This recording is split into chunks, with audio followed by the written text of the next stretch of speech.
ओम शांति।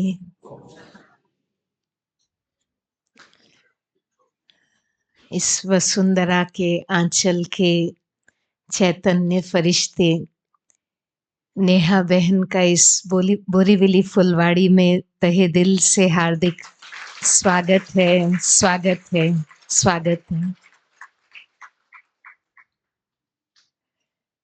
सचमुच बहुत लंबे समय से हमें इंतजार था। यूं कहूं कि जब से शांति धाम हमें मिला है 2013 से, तब से इच्छा थी कि नेहा बहन इस फुलवाड़ी से मिले, इस बाबा के सेवा स्थान को देखे।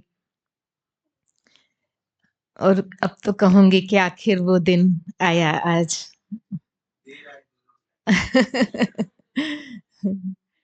आप में से मैं समझती हूँ बहुत नेहा बहन से परिचित होंगे ही। हम सभी अवेकनिंग चैनल पर आपके द्वारा मुरली का भी लाभ लेते हैं, लेकिन फिर भी संक्षिप्त परिचय में कई के जो उनको नहीं भी जानते हो तो उनके लिए जरूर रखूंगी। बहन ने बचपन से ही बाबा का ज्ञान प्राप्त किया। आपका लौकिक पूरा परिवार ही ज्ञान में चलता है। आपकी एक लौकिक बड़ी बहन, वो भी समर्पित हैं। और वेरावल गुजरात से, सोमनाथ से आपने बाबा का ज्ञान लिया।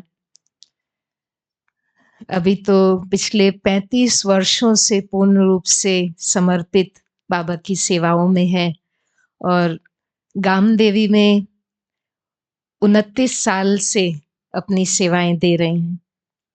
हमारी जो कल्चरल विंग है, आप उसके वाइस चेयरपर्सन भी हैं। गामदेवी सेवा स्थान ऐसा स्थान रहा कि जहाँ पर बहुत वरिष्ठ दादियों का आना जाना स्वास्थ्य लाभ के लिए रहा। तो मैं तो कहूँगी कि ये बहुत बड़ा भाग्य नेहा बहन का रहा कि वरिष्ठ दादियों का समीप साथ उन्हें मिला। गामदेवी में शील दादी थे, हमारे रमेश भाई जी, उषा बहन थे, तो उनका भी बड़ा समीप सानिध्य नेहा बहन को प्राप्त हुआ। और उस सब से ज्यादा कहूंगी कि हमारे गुलजार दादी जी,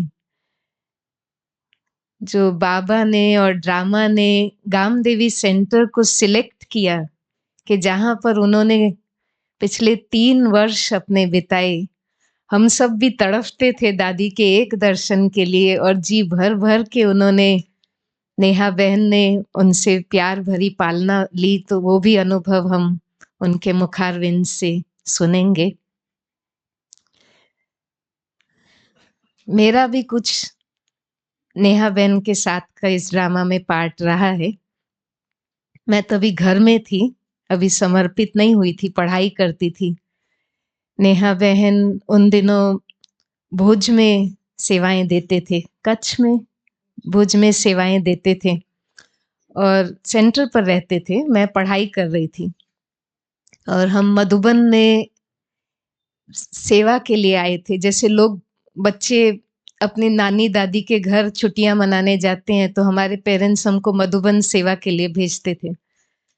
तो वहां पर नेहा बहन से पहली बार मुलाकात हुई थी और बस तब से ही एक जबरदस्त छाप उनके संस्कारों की मेरे जीवन पर रही है। बहुत ही सरल स्वभाव, मृदुवाणी, संस्कारों में शालीनता, रॉयल्टी दिखाई देती है। इतने बड़ों बड़ों के साथ गामदेवी सेंटर पर जो आत्मा रही, बहुत जिसमें नम्रता हो, एडजस्टमेंट पावर हो, वही सबके साथ मिल करके चल सकती है। एक स्टूडेंट में जो पढ़ाई की लगन होती है, वो लगन सदा ही दीदी में मैंने देखी। योग के प्रति लगन, पुरुषार्थ के प्रति लगन, स्व उन्नति के प्रति सदा लगन। और शायद यही कारण है कि कहाँ वो एक सेवा केंद्र पे रहने वाली बहन आज पूरे गामदेवी के सब जोन को संभालने की जिम्मेवारी प्यारे बाबा ने उनको दी और बहुत कुशल नेतृत्व एक जोन इंचार्ज के रूप में आज दीदी हम सब के लिए कर रही हैं। मैं समझती हूँ कि ये उनकी विशेषताओं के कारण, उनके गुणों की खुशबू के कारण प्यारे बाबा ने फिर बड़ी जवाबदारी ऐसे बच्चे पर रखी। बड़ा नाज है आज हम सभी को कि आज हम सभी को आपकी उपस्थिति नसीब हो रही है। हम नेहा बहन के मुखारविंद से बाबा का ज्ञान सुनेंगे और अनुभवों से लाभान्वित होंगे। आदरणीय नेहा बहन, मैं बाबू भाई को अनुरोध करती हूँ पूरे परिवार की तरफ से पुष्पों से नेहा बहन का हम सबके बीच स्वागत करें। बाबू भाई, हम सभी तालियों से साथ देंगे।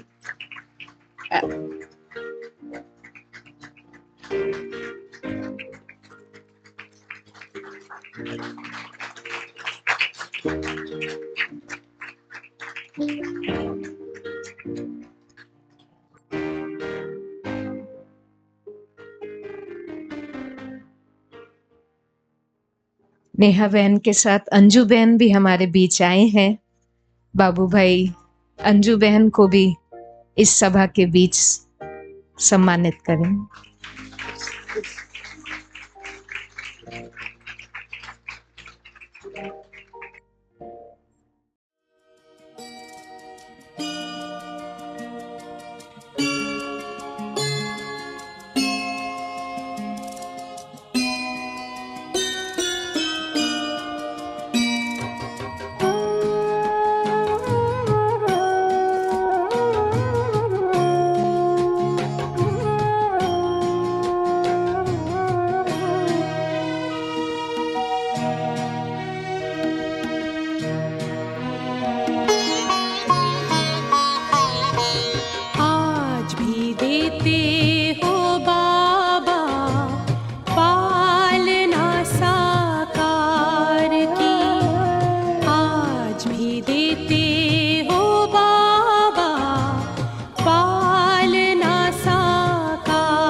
ओम शांति।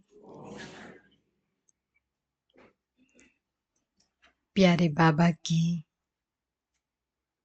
इस बेहद परिवार को देख करके बहुत खुशी हो रही है। अभी अभी बिंदु बेन ने बहुत ही महिमा करते हुए जो विशेषताओं का वर्णन कर रहे थे, बाबा का एक एक बच्चा अनेक विशेषताओं से भरपूर है। ठीक है ना? आप सबको देख के इस सुंदर फुलवारी की खुशबू लेते हुए ये अंदाज हम निकाल रहे थे कि इसके निमित्त माली कैसे पावरफुल होंगे। ठीक है ना? बहुत प्यारा सा रूहानी रिश्ता बिंदु बेन के साथ हमारा रहा संगम पर, और बाबा ऐसी विशेष आत्माओं की विशेषताओं को अपने विश्व परिवर्तन के कार्य में कैसे यूज करते हैं। जब हम यहाँ शांति धाम में जैसे ही हमने कदम रखा, हमारे लिए तो एक बहुत सुंदर एक्सपीरियंस रहा। कहाँ साउथ बॉम्बे में फ्लैट में रहते हैं और इतना सुंदर बगीचा, इतना सुंदर बाबा की कुटिया, घर, ये सब कुछ देख के तो अंदर से निकल रहा था, वाह बाबा वाह, वाह बाबा का बेहद परिवार, वाह। हमने बिंदु बोन को कहा कि आप सबकी तपस्या का फल है। ठीक है ना? तो बहुत अच्छा लगा हमें भी, और सचमुच वर्तमान समय संगम का वो समय चल रहा है जबकि बाबा का एक एक ब्राह्मण बच्चा बस अपनी प्रत्यक्षता के बहुत समीप पहुंच रहा है। हाँ? बहुत जल्दी ही भक्तों को अपने इष्ट मिलने वाले हैं। हाँ? और तभी तो लाइन लगेगी। अब वो समय इतना समीप आ रहा है, उसी की निशानी के रूप में हम बाहर की हलचलें देखते हैं। साथ साथ आत्माओं का अंदर का संस्कारों का जो अभी प्रभाव दिखाई दे रहा है, हर आत्मा के साथ, वो भी दिखा रहा है कि अभी फाइनल एग्जाम के हम बहुत करीब पहुंच रहे हैं। लग रहा है आप सभी को ऐसा? हाँ? बहुत हलचल, फिर अति हलचल, और फिर प्रत्यक्षता। ऐसे समय पर बाबा भी हम बच्चों को रोज रोज कितनी गहरी गहन शिक्षाएं दे रहे हैं। आज की मुरली भी सभी ने सुनी। किस रीति से बाबा एक एक धारणा को इतना प्यार से हम बच्चों को समझा रहे हैं। सचमुच भगवान का प्यार कितना असीम है, वो अनुभव होता है ना? कहाँ हम साकार में देखते हैं कि कोई आत्मा को एक बार समझाओ, 2 बार, 4 बार, 6 बार, 10 बार, उसके बाद तो कोई समझाने की कोशिश नहीं करेगा। और हम बच्चों को बाबा कितने सालों से, हाँ, उतने ही प्यार से, बल्कि और ज्यादा प्यार से, जहां जहां बाबा देखते बच्चे और कमजोर है, वहां तो बाबा का और प्यार उमड़ता है। हाँ? बढ़ता है ना? तो ये भगवान की लीला, ये बाबा का असीम प्यार और प्राप्तियां जो सिर्फ हम ब्राह्मणों के नसीब में ही है। इसलिए आज जब बाबा सुना रहे थे, हाँ, मुरली में जब पढ़ रहे थे कि कितने खजाने मिले हैं, हम तो सोच रहे थे कि कभी हमने बैठ के इतना सोचा था गहराई से कि हमें इतने खजाने हैं हमारे पास, हाँ? और बाबा कितने गहराई से हमें महसूस करा रहे थे, बच्चे ये खजाने। कितने तो एग्जाम्पल दिए, राजा के राजकुमार का एग्जाम्पल दिया, उसको भी इतना नशा है। तो सचमुच अब हमें एकांत में बैठकर अपने आप से ये बातें करनी है, अपने को ये इतना डीप रियलाइजेशन कराना है कि हे आत्मा, तुम किसकी बनी हो, कौन तुम्हारे साथ है, हाँ? और जब तक वो नशा नहीं चढ़े तब तक अपने को गहराई में लेके जाना है। बाबा ने यही तो कराया ना साकार में।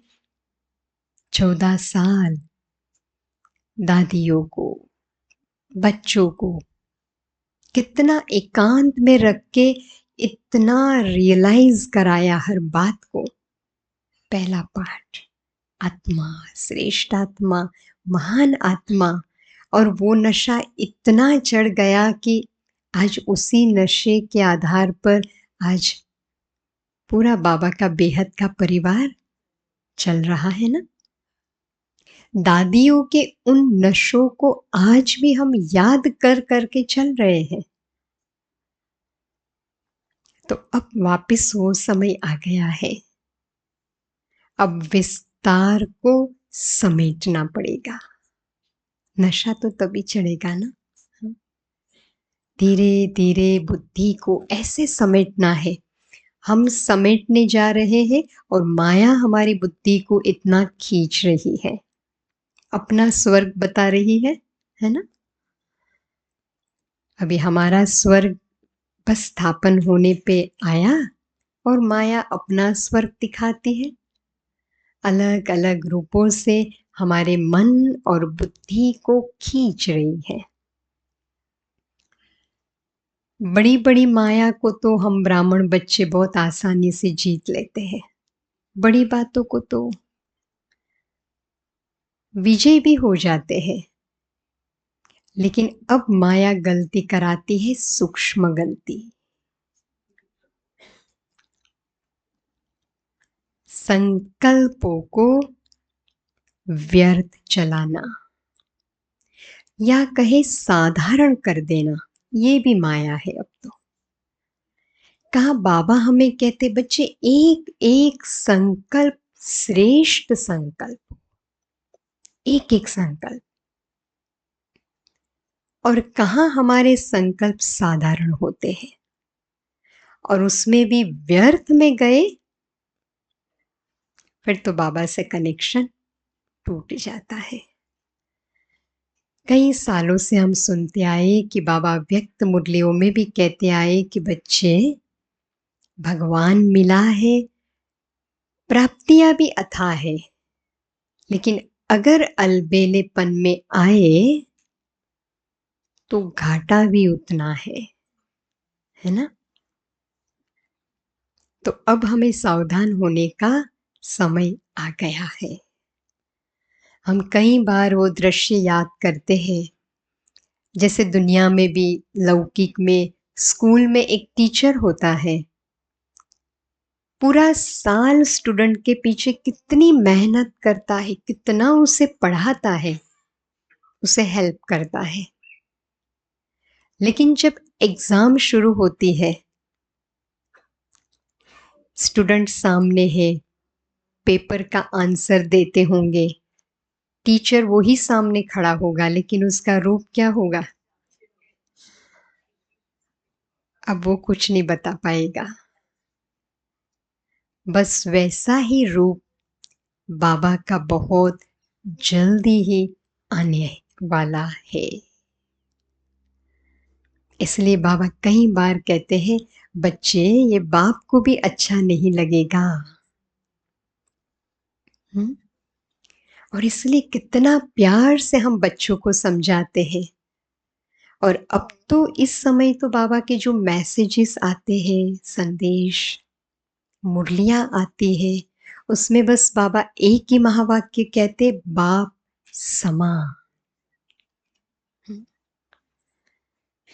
आज भी कहा ना, एक दिन बाबा ने कहा अमृत वेले से लेकर रात तक सारे कर्म श्रीमत के आधार पर करो, ब्रह्मा बाप के समान। फिर देखो कितनी परमात्मा दुआएं मिलेगी, और वो दुआ क्या से क्या करेगी। कितना इसमें गहरा बाबा का दिल का भाव महसूस हो रहा है कि बाबा हमसे क्या चाहते हैं।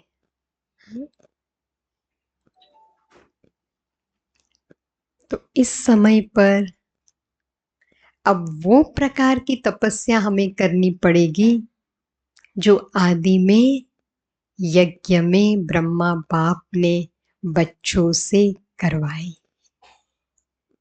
रहना तो परिवार में है, कारोबार करते हुए भी, सब कुछ करते हुए, बस अकेला बनना है। मैं अकेली आत्मा बाबा के साथ। यही तपस्या जो ब्रह्मा बाबा ने भी की लास्ट दिनों में, यही तपस्या बाबा के रथ ने, दादी जी ने भी की। कैसी तपस्या थी। हम तो देखते ही रहते थे दादी को। दादी आते ही 1 साल में तो कंप्लीट साइलेंस में चले गए। बस 1 या 1.5 साल था कि जो दादी थोड़ा बहुत बातें करती थी, बोलती थी। फिर लास्ट 2 साल तो कंप्लीट मौन साधना। ये जब दादी की तपस्या को हम देखते थे तो हम कंपेयर करते थे कि लास्ट के 3 साल ब्रह्मा बाबा भी कहीं नहीं निकले पांडव भवन को छोड़कर, एक ही स्थान पर।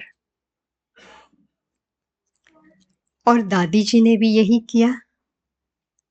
हम ब्राह्मणों के लिए दादी जी ने एक प्रैक्टिकल एग्जाम्पल रखा कि तपस्या ऐसी होती है, संपूर्ण कर्मेंद्रियों के रसों से डिटेच। वो तो जब दादी 3.5 साल पहले ही आई तभी ही हमने ये नोट किया कि जो हमारी रसेंद्रिय है, मुख ऐसा है जो रसों के अधीन होता है ना। दादी जी ये रसों से भी परे थी। तो कितना योग बल और कितनी साधना और कितने ही विदेहीपन के गहरे अभ्यास में दादी जी ने अपना समय बिताया होगा। हाँ? लास्ट समय तो दादी जी का फाइनल था, लेकिन उसके पहले से दादी जी की कितनी महान धारणाएं रही होगी। नीलूबेन एक बार बता रही थी कि इतने 35 सालों में मैंने कभी भी दादी जी के मुख से साधारण बोल भी नहीं बोले सुने हैं बोलते हुए, साधारण भी नहीं। दादी जी को हमेशा ये जागृति थी कि मैं बाबा का रथ हूं। इस मुख से भगवान के महावाक्य निकलते हैं, अब इस मुख से और कोई वाक्य नहीं निकल सकते हैं। तो ये बात ने हमको बहुत प्रेरणा दी कि हमें भी ये लक्ष्य रखना है। बाबा कहते मेरा एक एक बच्चा जिसके मुख से सच्ची गीता का ज्ञान, भगवान का ज्ञान निकलता है, वो मुख साधारण बोल भी नहीं बोल सकता है ना? हम सभी भी तो महान है ना? इतना अटेंशन हमें अपने पर रखना चाहिए। जो मन, जो बुद्धि बाबा की याद में एकाग्र होती है, वो मन और वो बुद्धि अभी कोई दुनियावी बातों में नहीं जा सकती, नहीं तो इधर और उधर हो जाएगा। आज भी बाबा ने कहा ना, फिर बुद्धि योग बाबा से कट हो जाएगा। तो अब जो पुरुषार्थ है वो सिर्फ अटेंशन का है, और अटेंशन बाबा के महावाक्यों पर पूरा। उसके बाद जब दादी जी वहां पर थी तो ऐसे महसूस होता था हमें कि जैसे बाबा बहुत नई नई प्रेरणाएं दे रहा है। दादी तो साइलेंस में थी, लेकिन दादी की वहां पे उपस्थिति ही ऐसा लगता था कि साक्षात बाप दादा की उपस्थिति है। और उसके चमत्कार कहो, उनके अनुभव कहो, वो तो वंडरफुल रहे। लेकिन आज भी ये भी फील हो रहा है, चाहे गुलजार दादी, चाहे जानकी दादी, हमारी दोनों बड़ी दादियाँ पल साकार में नहीं है हमारे साथ,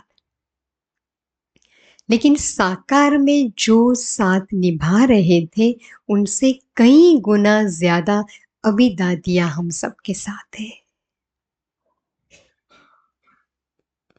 बल हम दादी के करीब न भी आए, चलो ये तो एक निमित्त चांस बाबा ने दिया, और वो भी मैं हमेशा ये कहती हूँ कि ये स्थान की कमाल है। हम तो हमेशा ये समझते हैं कि वो जो स्थान है ना, वो स्थान में साकार बाबा से लेकर सारी दादियों के जो पुरुषार्थ के बीज डले हुए हैं ना, वो भूमि है। वो तो अभी अभी हम निमित्त आए हैं, लेकिन जो मूल फाउंडेशन 1964 से बाबा दादियों ने उस स्थान पे जो डाला है, वो अभी बाहर आ रहा है। हाँ? है छोटा सा स्थान, लेकिन वो कर्तव्य भूमि है साकार ब्रह्मा की। वो कर्तव्य भूमि है हमारी अनेकों दादियों की,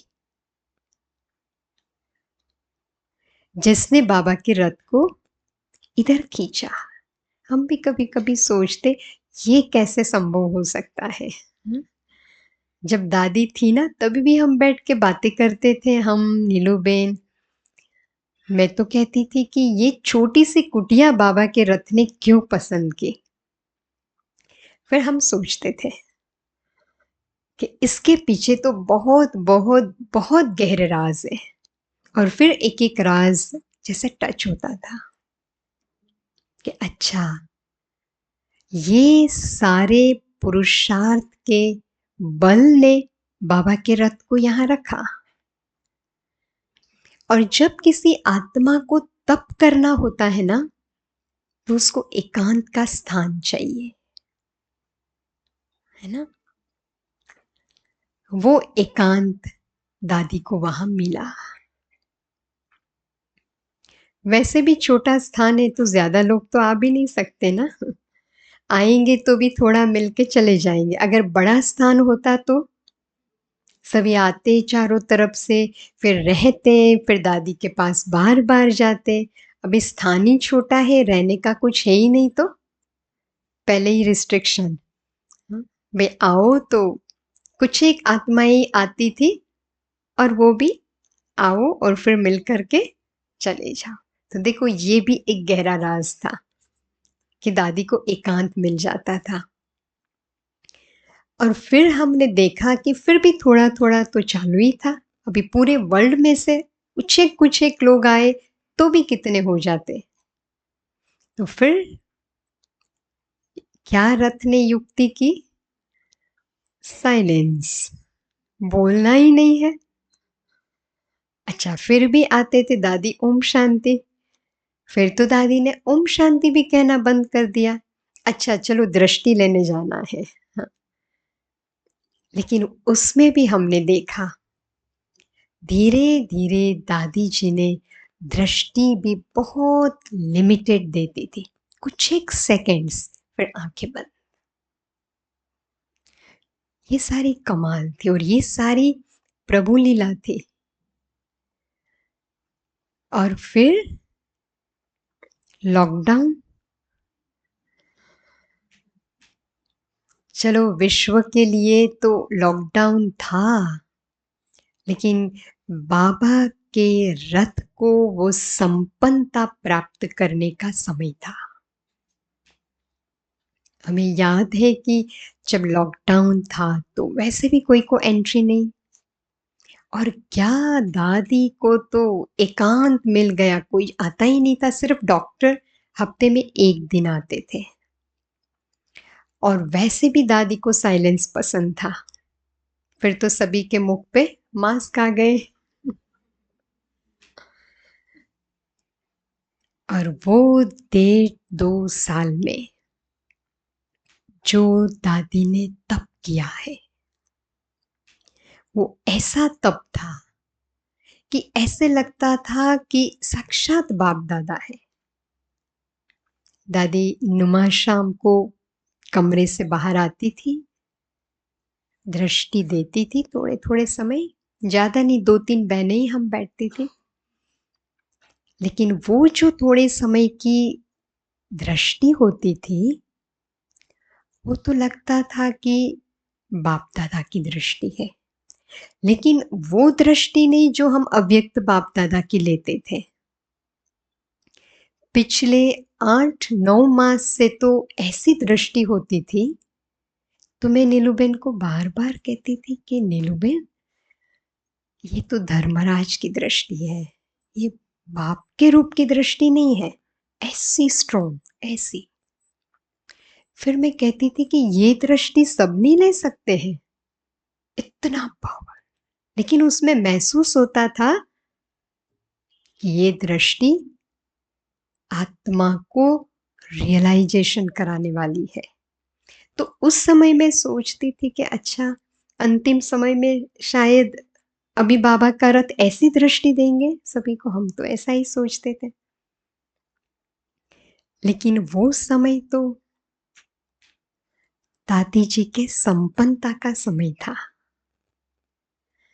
तो वो एक इशारा था कि अभी बाबा का रूप कैसे परिवर्तन हो रहा है। और हम तो अंदर में यही सोचा करते थे, बस दादी जी ठीक हो जाए, जल्दी दादी जी ठीक हो जाए और हमें दादी जी को लेकर के मधुबन जाना है। बस हमारा यही लक्ष्य रहता था। लेकिन बाबा का और दादी का प्लान कुछ अलग ही रहता था। जब जब मधुबन के लिए हम दादी जी को कहते थे कि दादी चलो मधुबन जाना है, सब बुलावे तो बहुत आते थे, बहुत चारों तरफ से। तो दादी बड़े प्यार से मुस्कुराते हुए कहती थी, बाबा बताएगा ना, तब दादी बोलेगी। अब बाबा ने तो कभी बताया ही नहीं। और कभी कभी इशारों में दादी ऐसे कह देती थी। बहुत कोशिश कर रहे थे कि दादी को एक बार हम मधुबन ले जाए, लेकिन वो आत्मा तो बाप समान संपन्नता के समीप पहुंच रही थी। देखते हुए नहीं देखना, सुनते हुए नहीं सुनना, वो हमने प्रैक्टिकल में देखा। शाम का समय होता था तो 7:30 के बाद हम थोड़ा दादी जी को बहलाते थे, बहनें। लेकिन वो जो दादी देखती थी ना, तो पता चलता था कि दादी इधर नहीं है। तो ऐसा तप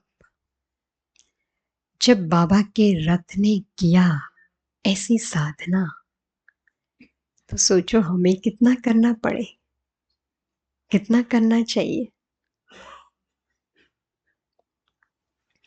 तो दादी जी ने हम सब ब्राह्मणों को ऐसी एक्स्ट्रा लिफ्ट दे दी, और वो भी बॉम्बे में रहकर। तो ज्यादा पावर मिली ना हम सभी को।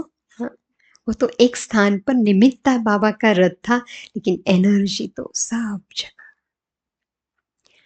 तो अब बाबा हमें यही कह रहा है कि बस अब समय समीपता का आ गया है, और इसके लिए एक ही पुरुषार्थ अब करना है जो आज बाबा ने बताया। हर एक आत्मा के प्रति इतना शुभ सोचना है, स्वयं के प्रति भी इतना शुभ सोचना है, बाबा के साथ निरंतर। हमारी इसी स्थिति को दुनिया वाले देखेंगे, एक एक में भगवान दिखाई देगा। तो अब तो ये नशे में हमें रहना है कि ऐसा बाप पल पल हमारे साथ है। बस और कोई ज्यादा पुरुषार्थ नहीं करना है, बाबा के साथ।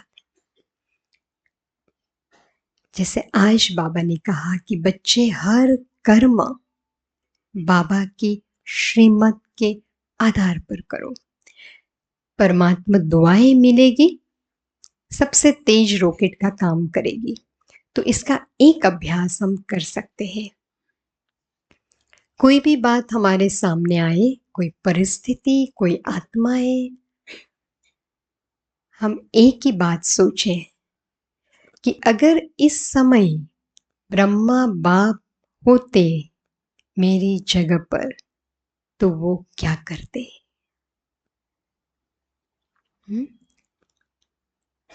कैसा बोल बोलते, कैसा व्यवहार करते। बस ये एक संकल्प, इससे हमारे संकल्पों को पोज मिल जाएगा, तुरंत श्रेष्ठ चिंतन शुरू होगा। ये एक विधि हमारे हर कर्म को श्रीमत के आधार पर लेती जाएगी, और बाप समान बनना सहज हो जाएगा। तो हम सब मिलकर अब इस प्रत्यक्षता के समय में एक एक ब्राह्मण ऐसा पुरुषार्थ करे कि बस मेरे चलन और चेहरे से मुझे बाप को प्रत्यक्ष करना है, और मैं वो विशेष आत्मा हूं जिसने स्वयं भगवान ने अपना बनाया है, अपने सारे खजाने वर्षे में दे दिए हैं। हे साधारण, साधारण इसलिए है कि हमारा गुप्तवास चल रहा है। बाबा ने बीच में मुरली में कहा था, पांडव भी गुप्तवास में थे ना। बस हम सब गुप्तवास में हैं, बाकी हम भी वही देवी देवताएं हैं, वही इष्ट देव और देवियां हैं, और अब तो जल्दी ही प्रत्यक्ष होना है। ठीक है, अपने मन को चारों तरफ से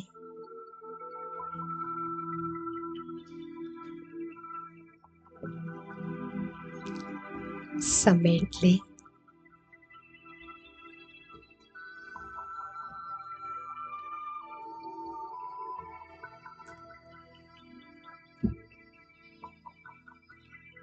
महसूस करें ये शरीर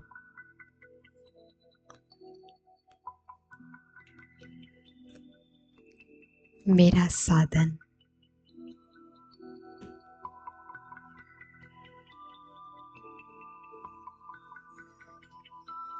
सभी कर्मेंद्रियां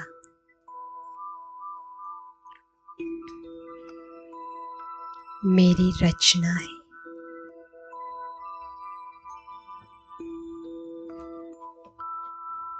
मैं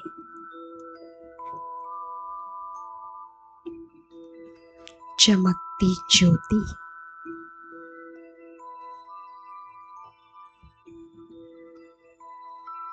आत्मा,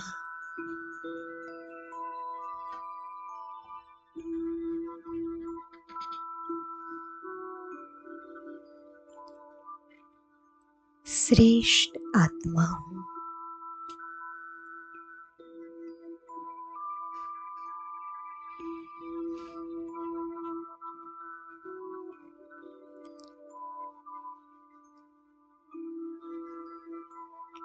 चमकते हुए सितारे को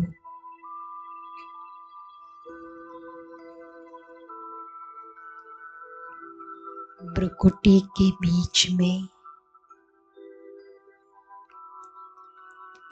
देखें,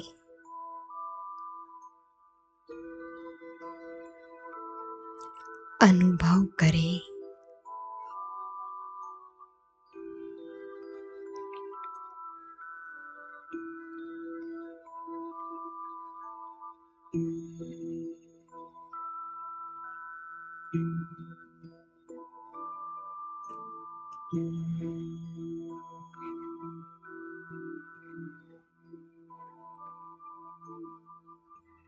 शरीर का भान धीरे धीरे समाप्त हो रहा है।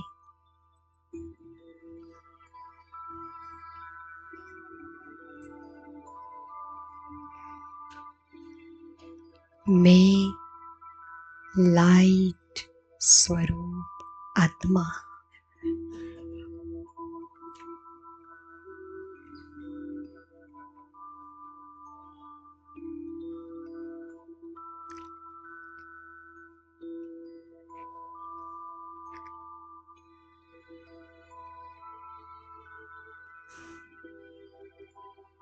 आत्मा अलग,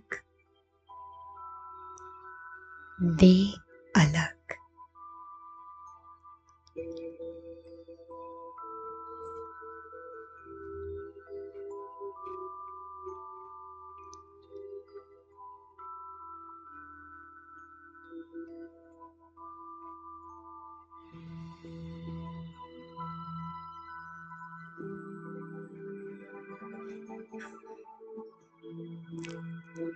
बाप दादा के महावाक्य है, बिंदी बन जाओ।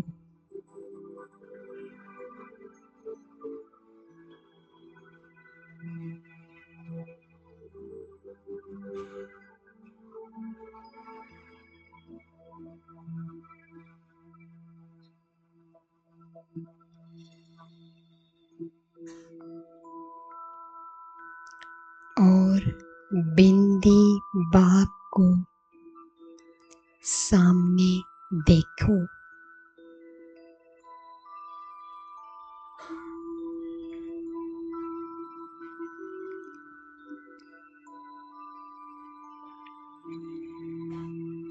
इस स्थिति का अनुभव करें।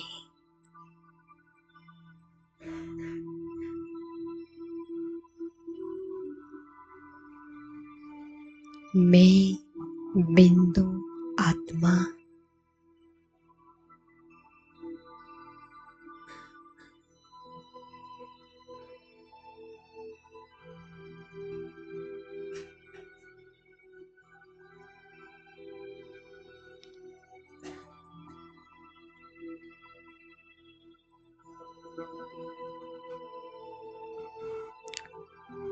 शरीर बिल्कुल हल्का, लाइट का अनुभव करें।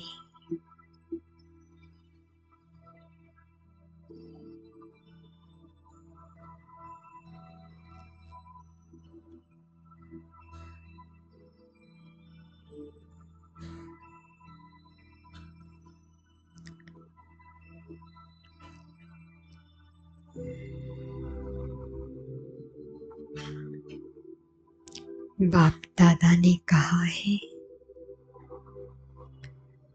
बिंदु बन बिंदु को देखते रहो।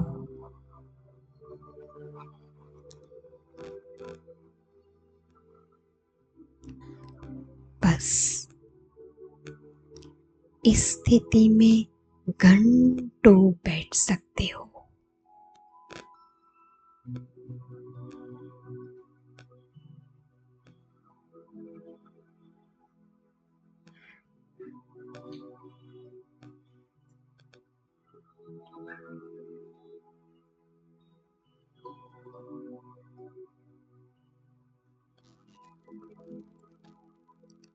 क्योंकि बिंदु बाबा में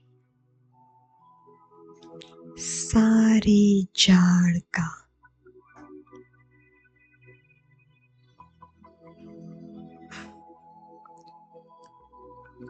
ज्ञान समाया है।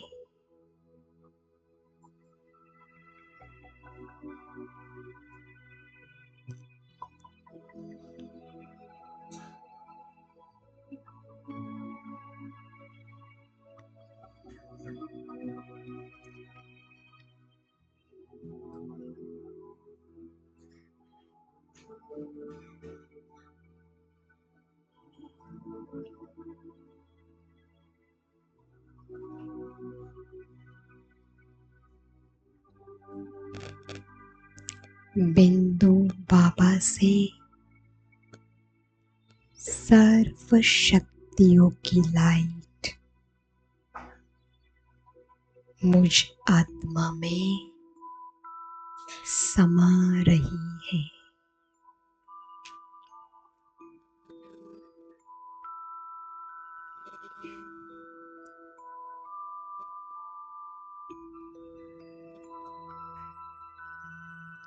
पूरा ध्यान बिंदु पर।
अब बिंदु बन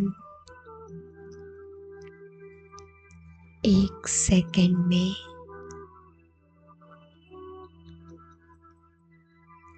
देह से अलग होकर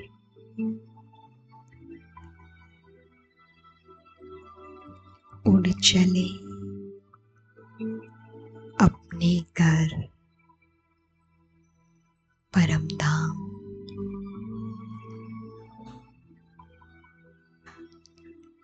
बाबा के अति समीप।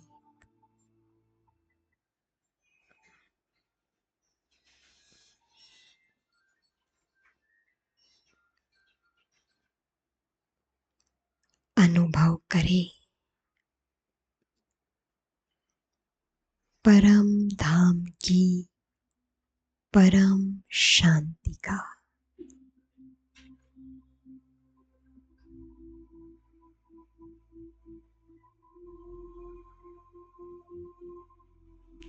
ज्योति आत्मा परम ज्योति के अति समीप।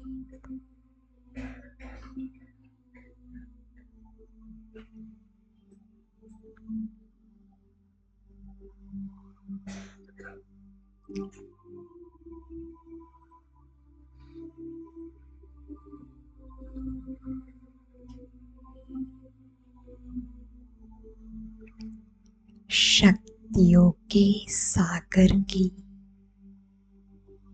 लाइट माइट आत्मा में समा रही है।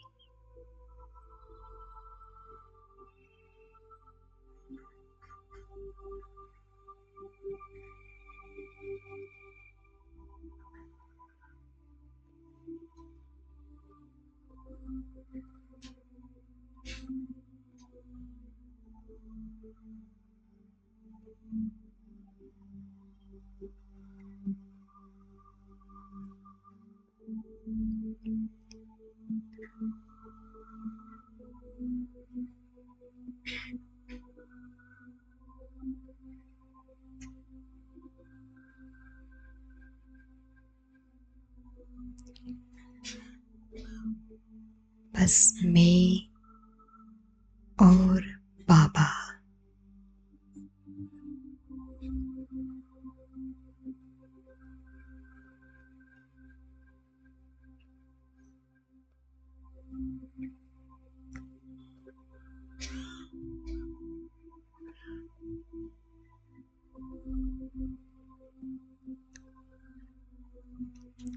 लवलीन हो जाए।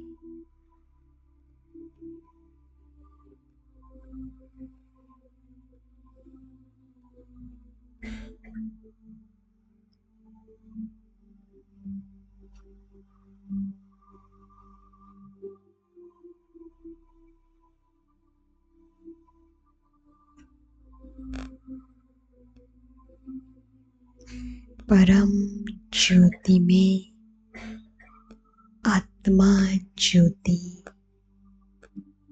समा गई।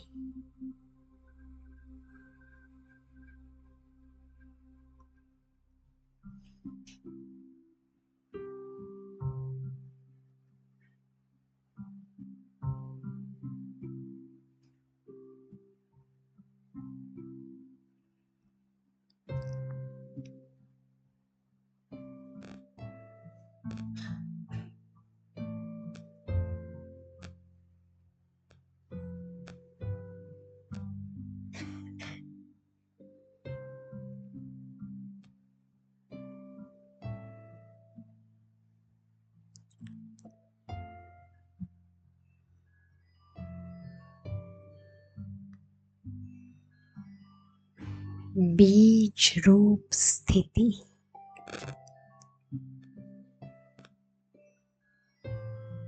निराकारी स्थिति का अनुभव करें।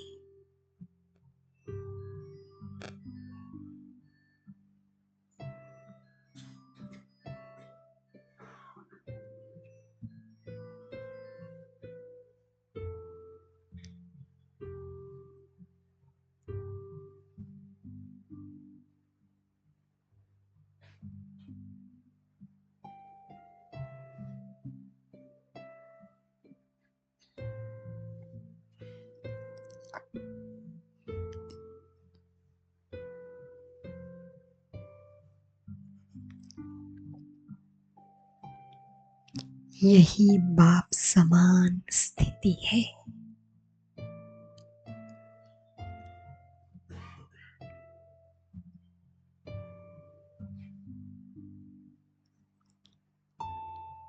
इसी अवस्था में आत्मा के विकर्म विनाश होते जाते हैं।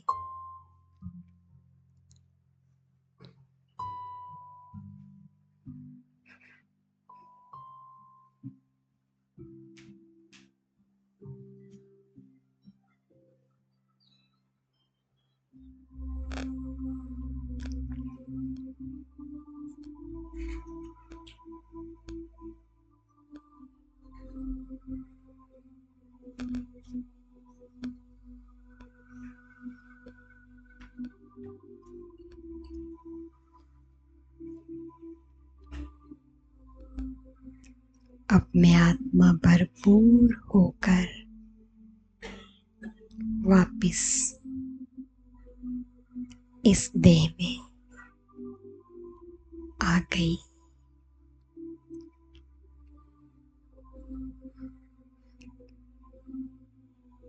मास्टर सर्वशक्तिमान बनकर भ्रुकुटी के बीच में स्वयं को महसूस करें।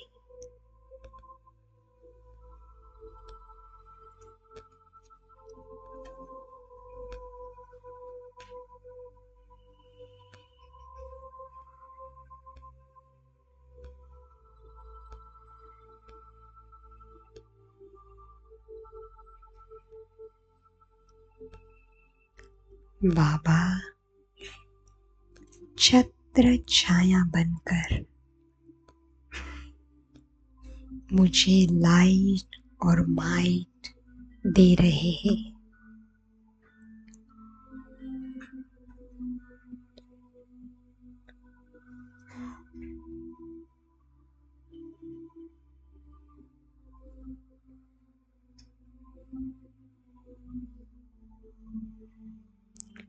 मैं आत्मा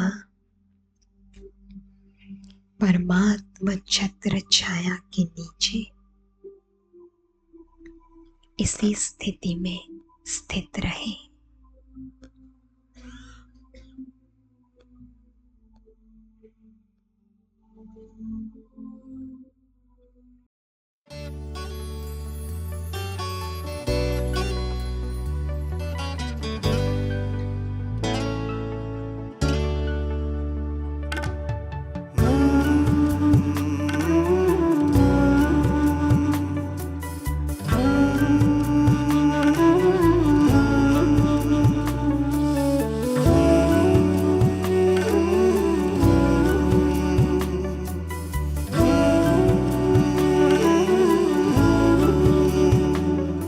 ये चमकीली दुनिया अनोखा जहान,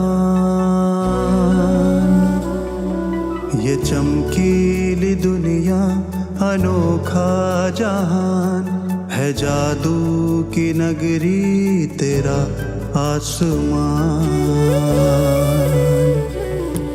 ये चमकीली दुनिया अनोखा जहान है, जादू की नगरी तेरा आसमान। ओ आया है मन यहाँ भर के उड़ान है, जादू की नगरी तेरा आसमान। ये चमकीली दुनिया अनोखा जहान है, जादू की नगरी तेरा आसमान।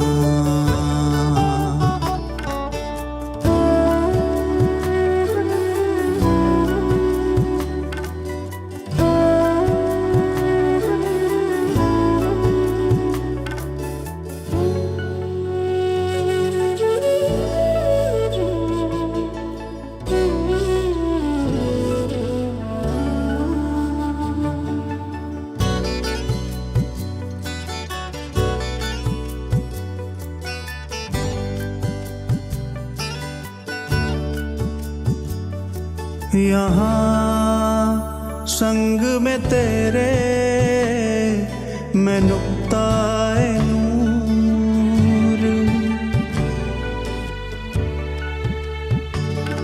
यहाँ संग में तेरे मैं नुक्ताए नूर। वतन से तुम्हारे न जाना है दूर, हो रहा है अनुभव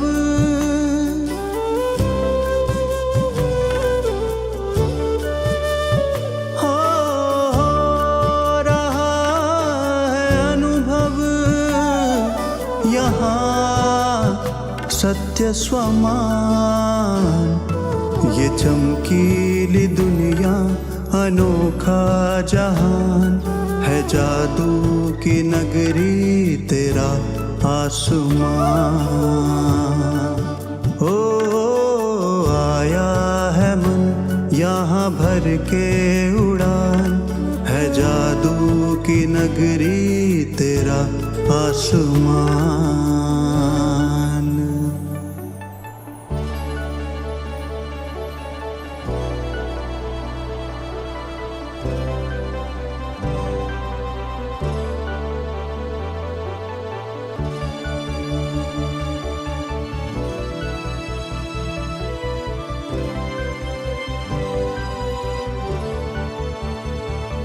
सब रूहें यहाँ पर अमूल्य रतन,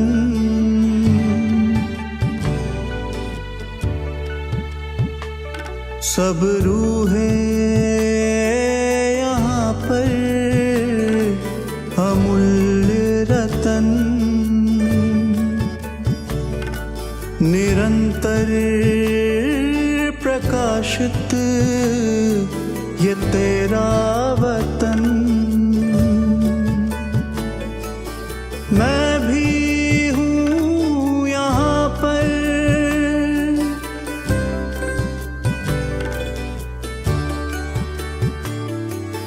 मैं भी हूँ यहाँ पर, तेरे ही समान। ये चमकीली दुनिया अनोखा जहान, है जादू की नगरी तेरा आसमान। ओ आया है मन यहाँ भर के उड़ान, है जादू की नगरी तेरा आसमान।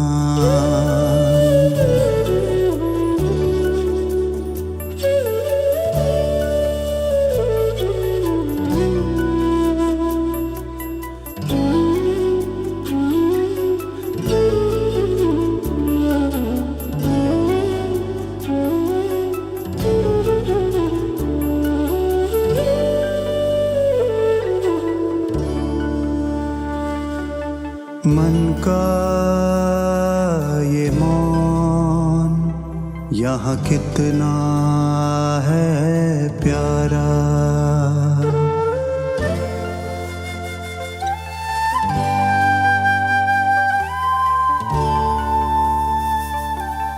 मन का ये मौन यहाँ कितना है प्यारा।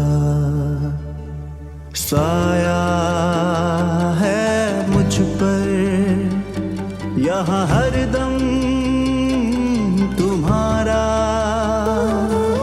मैं तो यहाँ पर,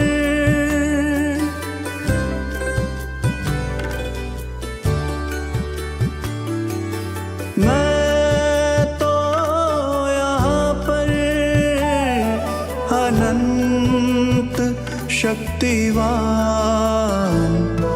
ये चमकीली दुनिया अनोखा जहान, है जादू की नगरी तेरा आसमान। ओ आया है मन यहाँ भर के उड़ान, है जादू की नगरी तेरा आसमान।